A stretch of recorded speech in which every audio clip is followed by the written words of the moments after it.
आजकल महाराष्ट्र के पूर्व जो मुख्यमंत्री हैं देवेंद्र फडणवीस जी, वो आजकल कहाँ हैं? उनका अता पता नहीं दिख रहा।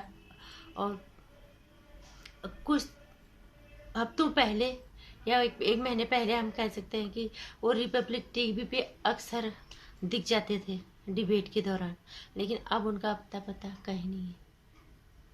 क्या लोगों को उनके बारे में पूछना चाहिए? जबकि इतना कुछ हो रहा है, सुशांत सिंह राजपूत से लेकर अर्णव गोस्वामी को इतना भुगतना पड़ा है, क्या लोगों को उनके बारे में आप पूछना नहीं चाहिए? नमस्कार, स्वागत है आपका मेरे चैनल नंदिनी शो में। मैं हूं नंदिनी। देवेंद्र फडणवीस गायब है, कुछ पता नहीं है। संजय राउत से मुलाकात के बाद वो एकदम अदृश्य हो गए हैं।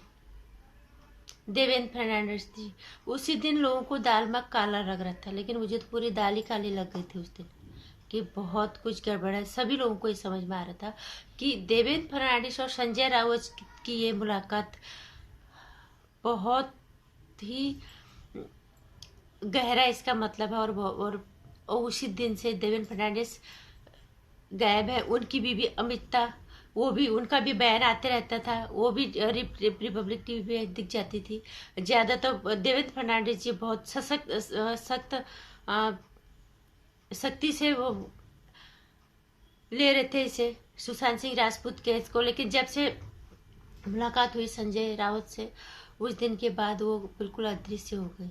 ये कितना अफसोस है, कितने अफसोस की बात है। और इस सब का खामियाजा, इस सब की कीमत चुकानी पड़ रही है सिर्फ और सिर्फ अर्णव गोस्वामी को। इन नेताओं का कोई ईमान, न इनका कोई जुमान, इनका न इनकी जमीर। आज उनका ना कोई बयान, ना उनका ट्वीट, ना वो कहीं दिख रहे, ना वो रिपब्लिक टीवी पे दिख रहे। कहाँ हैं देवेंद्र फडणवीस? सारे लोग एक ही बात पूछ रहे हैं, वो है कहाँ आजकल? इसका मतलब सच तो वो भी जान गए हैं, कुछ ना कुछ तो इसमें गड़बड़ है ही। या तो उन्होंने अभी भी अपना जमीर बेच दिया, आत्मा बेच दी है।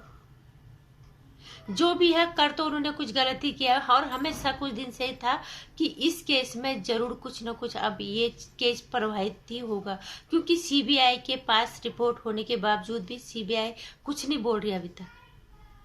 और अर्णव गोस्वामी को इसका कितना बड़ा खामियाजा भुगतना पड़ा, कितनी बड़ी कीमत उसको चुकानी पड़ी उनको, सच बोलने की, दुनिया को जगाने की, राष्ट्र को जगाने की, और उन लोगों को न्याय दिलाने की।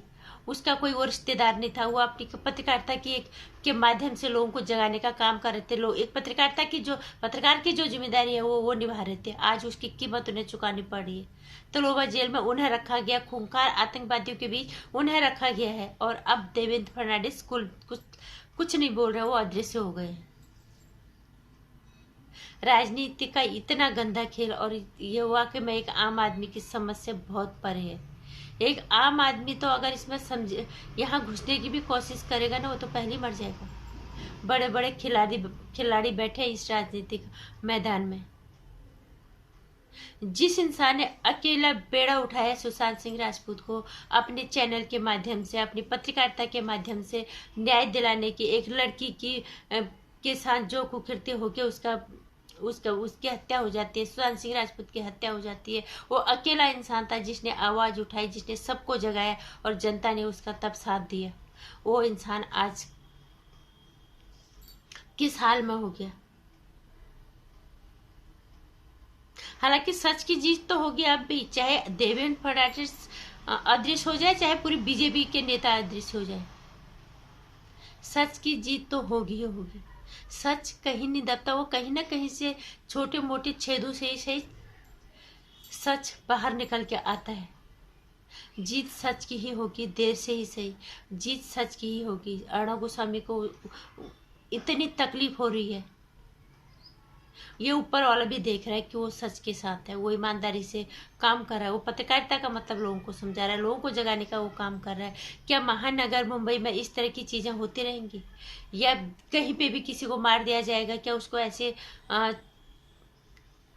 उनको, उन गुनहगारों को ऐसे छोड़ दिया जाएगा क्योंकि वो रसूखदार परिवारों से ताल्लुक रखते हैं, या उनकी राजनीतिक पहुंच है, या उनकी अंडरवर्ल्ड पहुंच है?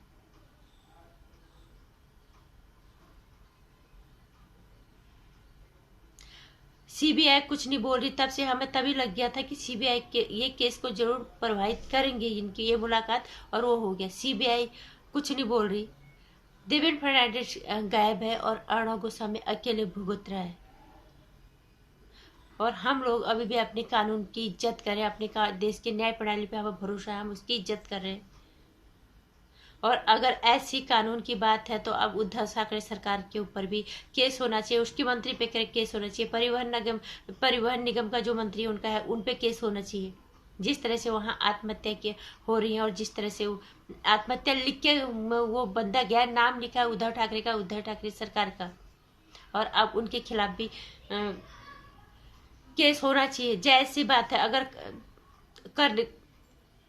अगर वो कानून को कहते हैं कि ये कानून है, नहीं तो ये कानून नहीं है, ये अंधेर नगरी चौपट राजा है। यहाँ पे सिर्फ दलाली होती है हर स्तर पे और कुछ नहीं। इसलिए सारी जनता को अब साथ आना ही पड़ेगा। कम से कम अर्णव गोस्वामी को बाहर लाने तक तो मैं कहूँगी लोगों को साथ आना चाहिए। उसके बाद अर्णव गोस्वामी क्या करते हैं, लेकिन मैं तो एक ही बात कहना चाहूँगी अर्णव गोस्वामी की, अगर ये सच की राह पे चल के तुम्हें अगर इतनी तकलीफ हो रही है, को सबके सब पीछे पड़ गए, सबके सब, तो छोड़ दो। तुम जैसे और करो वैसे तुम भी करो। जहाँ दलाली मिलती है वहाँ दलाली करो, जहाँ बिकना है तो बिक जाओ, जहाँ जमीर बेचना है तो जमीर बेच दो।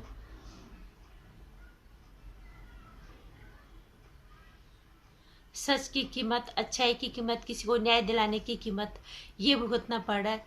तो क्या कौन इंसान आएगा ऐसे में आएगा? आम जनता क्या कर पा रही है? करेंगे तो वही कानून इनके इशारों पे चलते हैं। सफेद वर्दी इनके वो इनके इशारों पे चलते हैं, खाकी वर्दी इनके इशारों पे चलते हैं, और सरकार इस तरह की।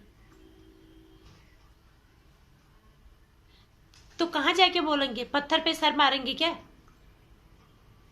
और जो इंसान अकेला ये सब बेड़ा जिसने उठाया उसके साथ ये हो रहा है। इसलिए अगर ढूंढना है तो देवेंद्र फर्नांडिस को ढूंढो। जितना ही आप लोग उद्धव ठाकरे के पीछे पड़े हो उतना ही अब देवेंद्र फर्नांडिस जी को ढूंढो। वो कहाँ अदृश्य हो गए? वो क्यों अदृश्य हो गए? संजय राउत की मुलाकात के बाद उनकी आवाज क्यों बंद हो गई? क्यों नहीं आप रिपब्लिक टीवी पे वो दिखते हैं? क्यों ना उनका कहीं पे कोई बयान अब आता है? हमें तभी लग गया था इसमें गड़बड़ है। ये लोग कहते शायद कुछ काला है, दाल में काला है, लेकिन दाल ही काली थी, पूरी दाल काली करने का प्लान किया गया। बलि का बकरा बेचारा उसको बनाया गया जो सच की राह पे है। यही होता है, जो अच्छाई सच्चाई की राह पे रहता है, जो दूसरों के लिए करता है उसको यही भुगतना पड़ता है।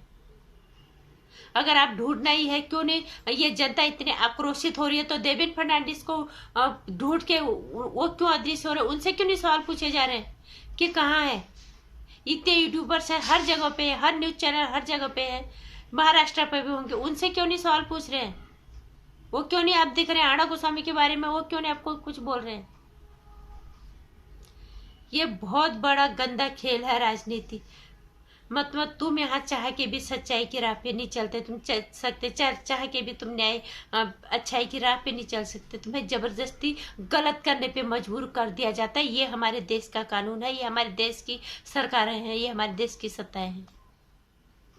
इंसान को गलत करने के लिए मजबूर होना पड़ता है। न्याय की उम्मीद इतने बड़े पत्रकार के साथ जब इस तरह से का बर्ताव हो रहा है, जब उसकी जान को खतरा आ गया, तो एक आम आदमी कैसे एक सही रास्ते पे चलने की कोशिश करेगा? ईमानदारी के रास्ते पर, अच्छाई और सच्चाई के रास्ते पे, दूसरे को न्याय दिलाने के रास्ते पे चलने की कोशिश वो कैसे करेगा? क्योंकि जिन पे हमें भरोसा है, कानून, सरकारें, सत्ताएं, इनके तो ये हाल है।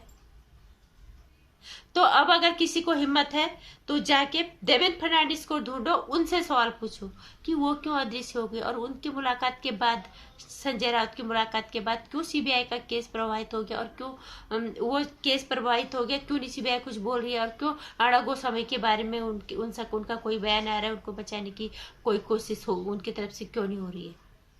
इतने बड़े नेता बीजेपी के हैं, वो अक्सर दिख जाते थे रिपब्लिक टीवी पे, लेकिन तब से अदृश्य बिल्कुल गायब है। उनको ढूंढो। नमस्कार।